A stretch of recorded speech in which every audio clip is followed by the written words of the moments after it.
relying on is that the companies that are turning up in these cities are essentially going to be Google. They're going to be the nice, kind companies that want to do things just because they want to increase their reputation. The problem with that is that we think that fundamentally this enterprise is always going to be about making profit.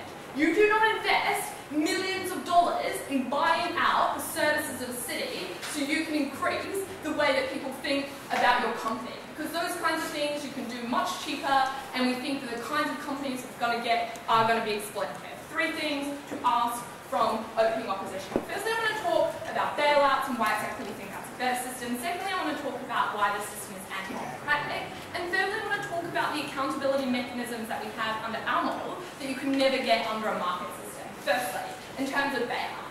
Because essentially the only response they had to Ash's analysis about how we think of situations are short-term, often a result of the global financial crisis, and often a result of national level policies, was to say, well, Detroit, one city, clearly it is that city's fault. You know what Detroit was? It was a government that set up artificially a manufacturing industry in that city and continued to prop it up through things like subsidies. When the manufacturing began to become less successful, that was what led to the collapse of Detroit. We think exactly those kinds of things are what caused cities to collapse. We do not think, secondly, that we need to have the punitive measure of refusing to bail these cities out that we have in a lot of corporate situations, because we think that the national economy, the national policy, bears some sort of result for that. Secondly, the point about this is anti-democratic, because it was really important when we asked them in a point of information about selling your vote. And why is that?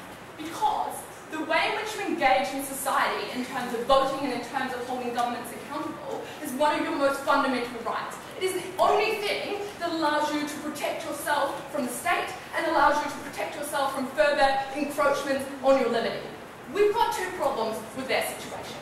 Firstly, you're fundamentally allowing people to sell their vote, right? Because if you give them a 25-year contract, you're inherently saying that for 25 years they can be in control of the policies in that city. If you're going to say, like they try to at their second speaker, that actually people can still vote, we don't see fundamentally how it's any different to a government. So we don't think you are going to be able to let people vote. The fundamental problem with that is that we think that people have an inalienable right to shape the society they live in, to demand certain types of resources from the state, and to demand the kind of things like social security and safety net that we think are inherent rights of human beings. You alienate a person from all of those rights when you make them incapable of holding the person that provides those services for them accountable, when you make them incapable of exercising that right. What they told you is the way in which people can hold them accountable. Firstly, they told you that people can move. We think that we have all of that under the current system, right? There is still competition between cities in terms of democratic mandate. If you are the government of Detroit at the moment, it is bad for you if people don't want to live there and they want to move.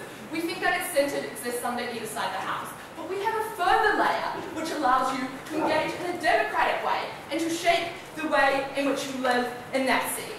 Why shouldn't you be able to give away those rights? Because essentially what we're going to see is people coming into the city and cutting social services that we think people have a right to. That is making things less available to individuals. It's things like public infrastructure, like public schooling, like public housing. All things which fundamentally affect the way in which people engage in their lives. Some of those things have to be cross-subsidized and are not going to be provided by a corporate market. Because some of those things are delivered to people who cannot pay for them. Some of those things are never going to be able to provide a profit because they are always going to have greater costs associated with them. Those things like building infrastructure that you might not see the returns from for years and years. It's investing in parts of the economy like hospitals and like schooling, which don't automatically see those kinds of returns, but are extremely expensive in terms of upkeep and in terms of the way in which you make sure that they continue to develop and they continue to innovate. Those things are extremely important for you to invest in, but you're not going to see returns in the short term. Yes? So you're willing to stand by the democratic negotiation of priorities, whilst also telling us Detroit is a unique scenario. Can you explain what it is about Detroit voters that makes them really bad in a process you're willing to defend? Okay, the point about accountability, right, is that maybe in Detroit, right, rich people have been able to co-opt it and say, we don't want to sell our artwork. But what's the difference under your model?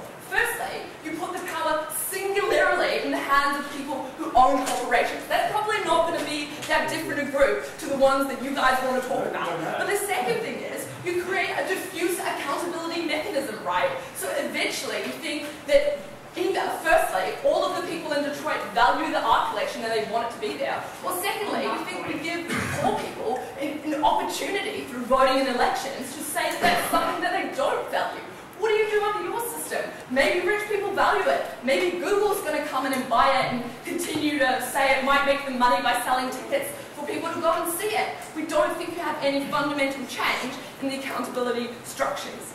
What do they then, what do they also tell you at opening? They told you fundamentally that people are just able to hold corporations accountable through competition mechanisms. The problem with that is that fundamentally people can't shape the society that they're in, right? People don't necessarily have the option of moving. They don't necessarily want to move from the place in which they're in to be able to force some kind of change within that city. Why is it different under our model? You do get the ability to move, but also you get an ability to force change in a meaningful way if you don't want to move. Because unfortunately, some people are always going to be trapped in these cities. They are going to be poor. They are going to have family that live there and be unable to rely on the option of getting out. Their policy of saying, oh well, we'll just give everyone who wants to leave money, which is simply unrealistic, and they never responded to the attacks that Ash brought you about how you're just not going to have enough revenue to do those kinds of things. They trap people into these cities and leave them absolutely no way in which they can hold the governments of those cities accountable. We haven't heard a realistic model for accountability. We haven't heard a realistic model for better services. We're proud to oppose.